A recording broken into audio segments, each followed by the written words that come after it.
आप देख रहे हैं वन इंडिया राजस्थान, आपकी आवाज का रखे राष्ट्रीय योजना स्वीकृति सदस्य एवं स्वच्छता मिशन ब्रांड एम्बेसडर राजस्थान के गुप्ता निजी प्रवास पर पहुंचे पाली। स्वच्छता मिशन ब्रांड एम्बेसडर राजस्थान एवं डूंगरपुर के पूर्व सभापति के गुप्ता निजी प्रवास पर माहिर नगर में उद्योगपति एवं समाजसेवी अशोक तिलेश्वरा के निवास स्थान पर पहुंचे, जहां उन्होंने वन इंडिया राजस्थान से बातचीत में देश और प्रदेशवासियों से स्वच्छता को अपनाने की अपील की। गुप्ता ने कहा कि जब मनुष्य की इच्छा शक्ति उस कार्य को करने की नहीं बनती तब तक वह कार्य संभव नहीं है।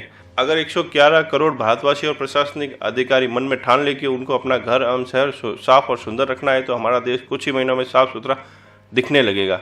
और डूंगरपुर के लोगों ने इसे मन से अपना लिया है, इसीलिए आज वह शहर राजस्थान में रोल मॉडल है और मुझे उन्होंने राजस्थान स्वच्छता मिशन का एम्बेसडर का सम्मान दिलाया है। देखिए, सबसे पहले तो मैं इंडिया टीवी को बहुत बहुत धन्यवाद देता हूँ। और जहाँ तक सवाल है स्वच्छता के बारे में अगर ये कहा जाए कि देश का सबसे महत्वपूर्ण काम अगर कोई है तो वो स्वच्छता है। और आज़ादी से भी बड़ी लड़ाई और आज़ादी से भी महत्वपूर्ण लड़ाई अगर कोई है तो वो स्वच्छता की लड़ाई है, जिसे देश का 131 करोड़ लोग अगर ये कहें कि इससे लड़ रहा है तब भी कोई अतिशयोक्ति नहीं। इसकी आवश्यकता धीरे धीरे जन समझ रहा है। और जिस तरह से स्वच्छता देश के प्रधानमंत्री जी ने जब लाल किले से देश के सभी नागरिकों को ललकारा, मैं तो मेरा बड़ा सौभाग्य मानता हूं, मैं अपने आप को सौभाग्यशाली मानता हूं कि मुझे स्वच्छता में काम करने का मौका मिला। और हमने स्वच्छता को धरातल से लेकर आसमान तक ये कहा जाए तब भी कोई अतिशयोक्ति नहीं, हमने जनता को स्वच्छता की महत्वता को समझाया और हम इसमें पूरी तरह से सफल हुए। बाद में मुझे राजस्थान का ब्रांड एम्बेसडर राजस्थान सरकार ने बनाया। मैं पाली में भी कई बार स्वच्छता की मीटिंग मैंने ली और मैंने स्वच्छता के प्रति किस तरह से कार्य किया जा सके यहाँ के नगर परिषद के सभापति को काफ़ी कुछ बताया और समझाया। लेकिन मैं ये मानता हूँ जब तक व्यक्ति की इच्छा शक्ति मजबूत नहीं हो तब तक वो स्वच्छता पे काम नहीं कर सकता। काम मुश्किल जरूर है लेकिन नामुमकिन नहीं है। और स्वच्छता की उपयोगिता को धीरे धीरे देश के हर व्यक्ति ने समझा है। और अभी जिस तरह से बीमारियां पूरे देश के अंदर बढ़ रही है और कोरोना जैसी महामारी में भी स्वच्छता का बहुत बड़ा रोल रहा है। और इसका रोल केवल यहाँ तक ही नहीं, लोगों को इसके बारे में भी बहुत कुछ जानकारी धीरे धीरे मिल रही है कि स्वच्छता से उम्र बढ़ती है, स्वच्छता से बीमारियां घटती है, स्वच्छता से मानसिक रूप से आदमी स्वस्थ रहता है। और उसके जीवन के अंदर मैं ये कहूँ कि हर व्यक्ति एक सपना देखता है, उसमें स्वच्छता का अगर किसी ने सपना देखा और साकार हुआ तो निश्चित रूप से उसका जीवन भी सफल होता है। अब सवाल ये उठता है कि स्वच्छता को लागू कैसे किया जाए। हमारे देश का हर एक व्यक्ति इसको बड़े साधारण रूप से ले रहा है, जबकि ये बहुत असाधारण काम नहीं है, साधारण काम है। लेकिन जिस तरह से होना चाहिए उस तरह से नहीं हो रहा। आज भी हमारे राजस्थान की अगर मैं बात करूं तो राजस्थान की डूंगरपुर निकायों को छोड़कर 195 निकाय और भी हैं, वहाँ स्वच्छता पर इतना काम नहीं हुआ। अच्छा, स्वच्छता केवल यही नहीं है कि हमने गली मोहल्ले मकान साफ कर दिए। स्वच्छता का इससे भी बड़ा काम है कि हमें हमारे कचरा यार्ड, क्या होता है अक्सर लोग घरों के कचरे को तो कलेक्ट कर लेते हैं, लेकिन कचरा यार्ड जहाँ पर कचरा ले जाकर डाला जाता है वह कचरा यार्ड भी साफ होना बहुत आवश्यक है। आज पूरे देश के कचरा यार्डों में धुआं निकल रहा है और वहाँ पर जानवर कचरा यार्ड में जैसे कोई घास लगी हुई चरने जाते हैं। और ये सबके लिए चिंता का विषय है, लेकिन इसकी चिंता को समझने की आवश्यकता है। जो गाय या जो भैंस प्लास्टिक खाएगी उसके दूध पीने से व्यक्ति को ये मालूम होना चाहिए कि कैंसर जैसी महामारी हो सकती है, फिर भी आदमी लापरवाह है। और मैं ये कहूँ कि सरकार भी बहुत बड़ी लापरवाही बरत रही है।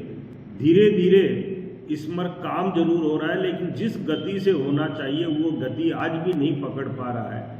और सबसे बड़ा इससे जो नुकसान है धुएं से, वो प्रदूषण को प्रदूषित कर रहा है। और आम व्यक्ति जो खुले वातावरण में रहता है वो ये समझता है कि मुझे शुद्ध ऑक्सीजन मिल रही है, जबकि ऐसा नहीं है।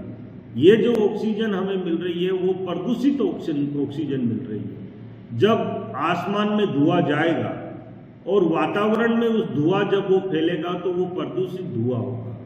और एक सबसे बड़ी जो बीमारी इस गंदगी के कारण हो रही है वह ये हो रही है कि हमारा जल भी प्रदूषित हो रहा है। जहाँ जहाँ कचरा यार्ड में कचरा डाल रही है, निकाय हो, निगम हो, परिषद हो, और या गांव का कोई भी सरपंच हो या गांव का कोई सेक्रेटरी हो, वो इस बात को अगर गंभीरता से नहीं लेंगे तो बरसात के अंदर जब कचरे के ऊपर, सड़े हुए कचरे के ऊपर पानी पड़ेगा और वो पानी जब धरती के अंदर जाएगा और जो हमारे पानी के सोर्स हैं, मतलब जो पानी धरती के अंदर बह रहा है, वह पानी अगर प्रदूषित हो जाता है तो हमारा जीवन संकट में हो जाएगा। और वो स्थिति अब ज़्यादा दूर नहीं है, लेकिन इस ओर सरकार ने गंभीरता से ध्यान दिया है।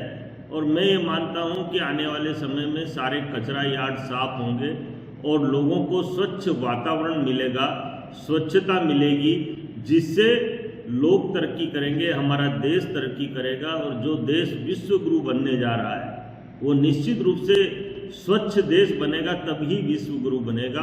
आओ हम सब मिलकर इस बात का प्रण करें, विचार करें, सोचें कि इस देश को स्वच्छ बनाने में हमारी क्या भूमिका है। और जब देश के 131 करोड़ लोग इस बात पर गंभीरता से विचार कर लेंगे तो एक बात निश्चय है कि हमारा देश स्वच्छ होगा और देश विश्व गुरु बनेगा।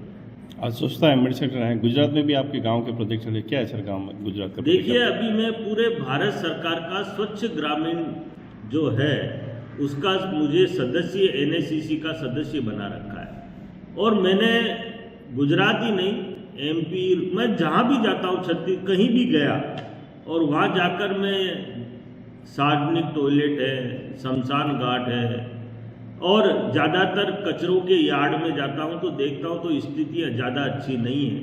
और अभी हमारे प्रिंसिपल सेक्रेटरी विनी महाजन ने एक मीटिंग आयोजित की थी पूरे देश के, जिसके अंदर सेक्रेटरी और हमारे डायरेक्टर उसमें उपस्थित थे, मैं भी उसमें उपस्थित था। मैंने उसमें भी सेक्रेटरी मैडम को कहा कि पूरा देश अभी भी स्वच्छ भारत मिशन के कामों को पूरी तरह से नहीं कर रहा है। काम हो जरूर रहे हैं लेकिन कामों की गति बहुत मंद गति है और इस गति को बढ़ाने की बहुत बड़ी आवश्यकता है। मैं ये मानता हूं कि ग्रामीण स्तर पर जिस दिन ये काम गति पकड़ेगा तो निश्चित रूप से बदलाव आएगा। आप देख रहे हैं वन इंडिया राजस्थान, आपकी आवाज का रखे सम्मान।